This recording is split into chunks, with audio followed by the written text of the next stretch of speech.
Assalamualaikum warahmatullahi wabarakatuh. Perkenalkan, nama saya Bayi Haki Uno. Saya dari kelas HES 5C dengan NIM 20212056.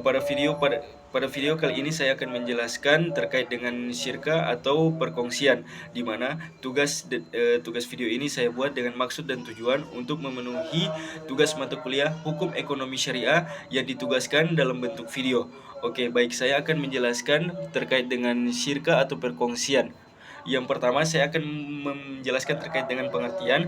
Menurut bahasa, Taqiyuddin Abi Bakar Ibnu Muhammad Al-Husaini mengungkapkan bahwa istilah syirka memiliki arti campur atau campuran. Maksudnya ialah seseorang yang mencampurkan antara harta miliknya dengan harta orang lain sehingga sudah tidak ada lagi yang dapat dibedakan. Sementara itu, apabila dilihat secara istilah, kata syirka memiliki arti sebagai perserikatan yang terdiri dari dua orang atau lebih serta didorong oleh kesadaran dari setiap pihak guna memperoleh keuntungan. Pengertian syirka menurut beberapa ulama fikih pun menyampaikan pendapatnya mengenai pengertian syirka secara umum. Berikut pengertiannya. Yang pertama itu dari ulama mazhab Malikiyah. Menurut ulama mazhab Malikiyah, syirka atau perkongsian merupakan izin untuk melakukan tasarruf atau mendayagunakan harta yang dimiliki oleh dua orang secara bersamaan oleh kedua belah pihak. Maksudnya, kedua pihak yang terlibat akan saling memberikan izin pada salah satunya guna mendayagunakan harta milik keduanya, akan tetapi masing-masing pihak memiliki hak untuk bertasarruf. Menurut mazhab Hambaliyah, syirka merupakan akad antara dua orang yang berserikat pada pokok harta atau modal serta keuntungan. Menurut para ulama dari mazhab Syafi'i, syirka merupakan ketetapan hak pada barang modal yang dimiliki oleh satu ataupun lebih. Ketetapan tersebut menggunakan cara yang cukup masyhur atau dengan cara yang diketahui oleh pihak-pihak terkait. Menurut mazhab Hanafi, syirka menurut dari para ulama dari mazhab Hanafi adalah perhimpunan hak maupun pengelolaan harta di antara semua pihak terkait. Dasar hukumnya yang pertama ada dalam Al-Quran. Dalam Al-Quran ada dua surat yang secara tidak langsung menjelaskan mengenai syirka. Kedua surat tersebut adalah Quran Surah An-Nisa ayat 12 dan Quran Surah Shad ayat 24. Quran Surah An-Nisa ayat 12 yang artinya mereka bersekutu dalam yang bersepertiga. Pada ayat tersebut memang tidak ada yang menjelaskan secara langsung mengenai landasan syariah dari syirka. Akan tetapi ayat tersebut telah menjelaskan mengenai syirka jabariyah atau perkongsian yang terjadi pada beberapa orang yang terjadi di luar kehendak dikarenakan semua pihak yang terlibat mewarisi harta pusaka. Yang kedua ada Quran Surah Shad ayat 24 yang artinya, dan sesungguhnya kebanyakan dari orang yang berkongsi tersebut benar-benar zalim pada sebagian dari lainnya, kecuali dari orang-orang yang beriman dan mengerjakan amalan soleh. Dari surah Shad ayat 24 tersebut dijelaskan perilaku orang-orang yang telah melaksanakan syirka, akan tetapi justru menzalimi sebagian dari mitra yang bekerja sama dengan mereka. Oleh sebab itu Allah mencela perbuatan semacam itu. Dalam sebuah hadis riwayat Abu Hurairah dijelaskan mengenai syirka. Berikut bunyi hadisnya, bahwa Rasulullah SAW pernah bersabda, sesungguhnya Allah Subhanahu Wa Taala telah berfirman, aku adalah mitra ketiga dari dua orang yang bermitra selama salah satu dari keduanya tidak mengkhianati dan yang lainnya.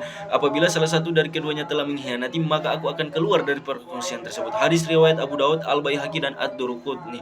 Dalam hadis lainnya dari Abdullah bin Mas'ud dijelaskan pula mengenai syirka yang terjadi antara Amar dan Sa'ad. Berikut bunyi hadisnya, saya bersyirka dengan Amar dan Sa'ad dalam hasil yang kami peroleh pada perang Badar. Lalu Sa'ad pun datang dengan membawa dua orang tawanan, sementara saya dan Amar datang dengan tidak membawa apapun. Kemudian ada ijma atau landasan hukum mengenai syirka selanjutnya adalah dari ijma. Ijma merupakan kesepakatan dari para ulama mengenai hukum dibolehkannya melaksanakan syirka pada kehidupan. Kemudian ada syarat dan rukun syirka.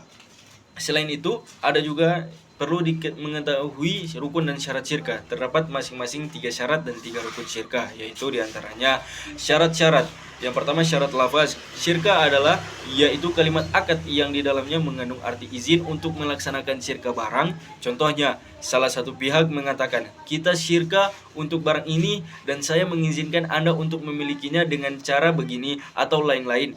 Lalu pihak lainnya menjawab, saya akan menepati apa yang Anda katakan tersebut. Syarat untuk menjadi kelompok syirka adalah yang pertama berakal, balik, dan bebas. Syarat syirka dari modal adalah modal syirka dapat berbentuk uang, logam mulia, emas, perak, atau mutiara, atau barang yang dapat diukur dengan atau ditimbang seperti beras, minyak, dan gula. Rukun syirka. Yang pertama, masing-masing pihak yang akan mengucapkan akad. Syarat orang untuk melakukan akad syirka harus memiliki kecakapan dan dapat mengelola harta. Objek akad meliputi pekerjaan ataupun modal. Syarat dari pekerjaan atau modal yang boleh dijalankan dalam syirka wajib, halal, dan diperkenankan dalam agama, serta pengelolaannya pun dapat diwakilkan. Syarat sah dari akad syirka adalah harus tasarruf, yang artinya harus mencakup aktivitas yang berupa pengelolaan kepemilikan. Macam-macam syirka. Secara umum, terdapat macam-macam syirka yang terbentuk dari dua hal, yaitu syirka hak milik atau syirka amlak, dan syirka transaksi atau syirka ukut. Lantas apa arti dari kedua syirka tersebut?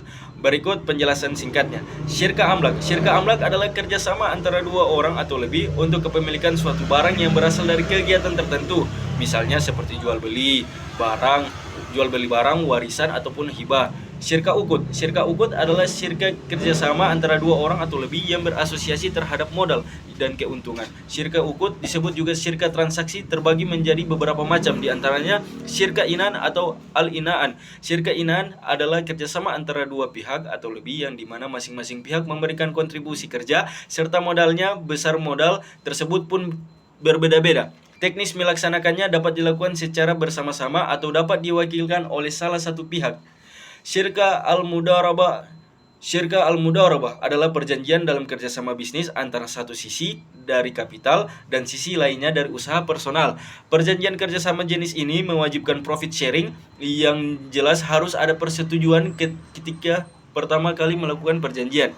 Ketika bisnis mengalami kerugian, maka yang harus tanggung jawab adalah pemilik modal, sedangkan pihak lainnya hanya menderita kerugian dari segi kerja dan waktu. Pihak lainnya tidak diperkenankan terbebani oleh kerugian dari bisnis tersebut. Syirka al-wuju. Syirka al-wuju adalah kerjasama antara dua pihak atau lebih yang dilakukan atas dasar jabatan, reputasi, dan keahlian seseorang dalam menjalankan bisnis. Semua pihak terlibat harus memberikan kontribusi kerja, diikuti dengan pihak ketiga memberikan kontribusi modal. Keuntungan yang diperoleh dari bisnis kerjasama syirka wuju tersebut dibagikan secara proporsional sesuai dengan kesepakatan yang telah ditentukan. Di sisi lain, ketika mengalami kerugian seperti utang atau liabilitas, pihak-pihak terlibat menanggungnya dengan cara proporsi komoditas melalui kredit yang dimilikinya. Kemudian ada syirka abdan atau al-abdan. Syirka abdan adalah wujud kerjasama bisnis antara dua pihak atau lebih yang setiap pihaknya hanya memberikan kontribusi kerja, yaitu keahlian. Kontribusi tersebut dapat berupa pemikiran maupun fisik. Syirka al-mufawadoh. Syirka al-mufawadoh adalah wujud kerjasama bisnis di mana masing-masing pihak terikat kontrak perjanjian untuk memberikan modal yang setara, namun dengan syarat keuntungan dan kerugian dibagi sama rata. Setiap pihak juga bertanggung jawab atas kafalah dan wakalah bersama-sama. Contoh syirka dalam kehidupan sehari-hari. Berdasarkan pengertian di atas, berikut kegiatan syirka dalam kehidupan sehari-hari. Misalnya, Arya dan Rifki adalah dua orang yang dipercaya oleh seseorang pedagang motor. Dalam suatu kondisi, mereka membeli motor dari pedagang tersebut secara kredit.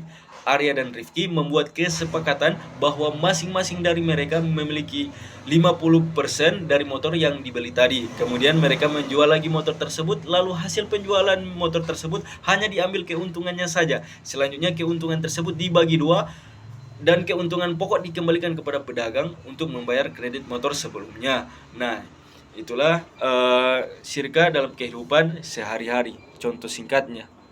Kemudian ada contoh aplikasi syirka pada perbankan syariah. Syirka yang dibagi menjadi beberapa macam, antara lain seperti syirka al-uqud, syirka al-inan, syirka al-amlak. Di dalam perbankan syariah, istilah yang dipakai adalah musyarakah.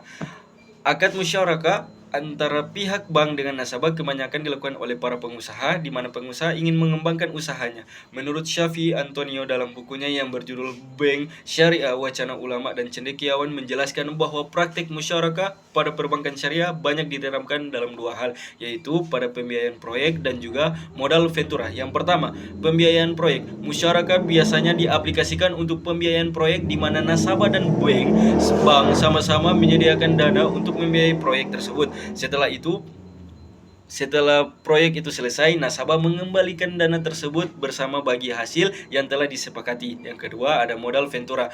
Pada bank-bank yang dibolehkan melakukan investasi dalam kepemilikan perusahaan, penanaman modal dilakukan untuk jangka waktu tertentu, dan setelah itu bank melakukan investasi baik secara singkat maupun bertahap. Sebelum pembiayaan musyarakah diterima, prosedur yang harus dijalani oleh nasabah dalam pengajuan akad pembiayaan musyarakah meliputi yang pertama, yaitu ada kriteria nasabah adalah batasan usia pengajuan pembiayaan, yaitu usia minimal 21 tahun ketika pengajuan pembiayaan, dan usia maksimal 55 tahun untuk pegawai, 60 tahun untuk wira swasta pada akhir periode pembiayaan. Yang kedua, ada analisis 5C, adalah analisis yang digunakan untuk mengetahui karakter dan kemampuan nasabah untuk melakukan pembiayaan yang meliputi karakter, capital, capacity, condition of economy, dan collateral.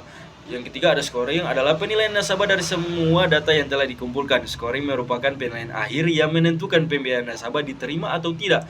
Tahap selanjutnya adalah prosedur pembiayaan musyarakah diterima di perbankan syariah. Misalnya, dengan nisbah 70% banding 30%, yaitu 1. Bank syariah sahibul almal pertama dan nasabah sahibul almal kedua menandatangani akad pembiayaan musyarakah. Kedua, bank syariah menyerahkan dana sebesar 70% dari kebutuhan proyek usaha yang akan dijalankan oleh nasabah. Ketiga, nasabah menyerahkan dana 30% dan menjalankan usaha sesuai dengan kontrak. Yang keempat, pengelolaan proyek usaha dijalankan oleh nasabah dapat dibantu oleh bank syariah atau menjalankan bisnisnya sendiri. Bank syariah memberikan kuasa kepada nasabah untuk mengelola usaha. Yang kelima, hasil usaha atas kerjasama yang dilakukan antara bank syariah dan nasabah sesuai dengan nisbah yang telah diperjanjikan dalam akad pembiayaan. Misalnya 30% untuk nasabah dan 70% untuk bank syariah. Namun dalam hal kerugian, maka bank syariah akan menanggung kerugian sebesar 70% dan nasabah menanggung kerugian sebesar 30%. Yang keenam, setelah kontrak berakhir, maka modal dikembalikan kepada masing-masing mitra kerja, yaitu 70% dikembalikan kepada bank syariah dan 30% dikembalikan kepada nasabah. Namun saat ini kebanyakan praktek pengembalian modal kepada bank diselipkan atau dicicil di setiap bulan bersama dengan pembagian nisbah selama masa kontrak. Dalam melakukan kerjasama, hal yang tidak bisa dihindari adalah adanya risiko dan juga manfaat. Semakin tinggi risiko yang dihadapi, maka semakin tinggi manfaat yang akan diperoleh. Risiko yang mungkin terjadi antara lain adalah sebagai berikut. Yang pertama, terjadi penyembunyian keuntungan oleh nasabah jika nasabah yang mengelola tidak dapat dipercaya. Yang kedua, adanya kelalaian dalam mengelola, baik disengaja maupun tidak disengaja. Yang ketiga, adanya penyalahgunaan dana oleh nasabah sehingga dana tidak digunakan sebagai mana yang tertera dalam kontrak. Di sisi lain, dari resiko-resiko di atas, musyarakah juga memiliki banyak manfaat. Antara lain yaitu pertama, adanya pertambahan aset usaha, perserikatan yang dilakukan antara pihak bank dengan nasabah nasabah beruntung. Yang kedua, bank tidak berkewajiban membayar bagi hasil kepada nasabah pendanaan secara tetap, tetapi disesuaikan dengan pendapatan atau hasil usaha bank, sehingga bank tidak akan pernah mengalami negatif spread. Yang ketiga, ada pengembalian pokok pembiayaan disesuaikan dengan cash flow atau arus kas usaha nasabah sehingga tidak memberatkan nasabah. Yang keempat, bank akan lebih selektif dan hati-hati mencari usaha yang benar-benar halal, aman, dan menguntungkan, karena keuntungan yang real dan benar-benar terjadi itulah yang akan dibagikan. Yang kelima, prinsip musyarakah berbeda dengan prinsip bunga tetap, di mana bank akan menagih penerimaan pembiayaan nasabah atau jumlah bunga tetap berapapun keuntungan yang dihasilkan nasabah, bahkan sekalipun merugi dan menjadi krisis ekonomi. Kemudian ada mengakhiri syirka dalam melakukan kerjasama baik kelompok maupun individu. Seringkali adanya permasalahan yang tidak terduga sehingga perjanjian atau akad yang telah disepakati berakhir. Menurut Hendy Suhendi dalam bukunya yang berjudul Fikih Muamalah Syirka akan berakhir apabila terjadi hal-hal sebagai berikut. Yang pertama, salah satu pihak membatalkannya meskipun tanpa persetujuan pihak lain. Sebab syirka adalah akad yang terjadi atas dasar kerelaan pihak-pihak yang melakukan syirka. Yang kedua, salah satu pihak kehilangan kecakapan untuk bertasarruf, keahlian mengelola harta, baik karena gila maupun faktor lain. Yang ketiga, ada salah satu pihak meninggal dunia. Hal ini berlaku untuk syirka yang hanya melibatkan 2 orang, sedangkan untuk yang lebih dari 2 orang, maka yang batal hanyalah yang meninggal saja. Apabila ahli waris menghendaki turut serta dalam syirka, maka dibuat perjanjian baru. Yang keempat, salah satu pihak ditaruh di bawah pengampuan. Yang kelima, salah satu pihak bangkrut yang berakibat tidak berkuasa lagi atas harta yang menjadi saham syirka. Yang keenam, ada modal anggota lenyap sebelum dibelanjakan atas nama syirka. Mungkin itu pemaparan atau penjelasan yang singkat terkait dengan perkongsian atau syirka atau kerjasama yang saya jelaskan tadi. Mungkin dalam video ini masih banyak kekurangan yang saya ucapkan maupun saya paparkan. Untuk itu mohon dimaafkan karena saya masih dalam proses pembelajaran, dan juga semoga video ini yang saya buat bisa memenuhi tugas video yang telah diberikan oleh dosen pengampu dalam mata kuliah Hukum Ekonomi Syariah. Saya kira sekian untuk video kali ini. Mohon maaf apabila terdapat banyak kesalahan, karena kesalahan itu datang dari saya dan kesempurnaan itu hanya datang dari seorang pencipta. Billahi fisabil haq fastabiqul khairat. Wassalamualaikum warahmatullahi wabarakatuh.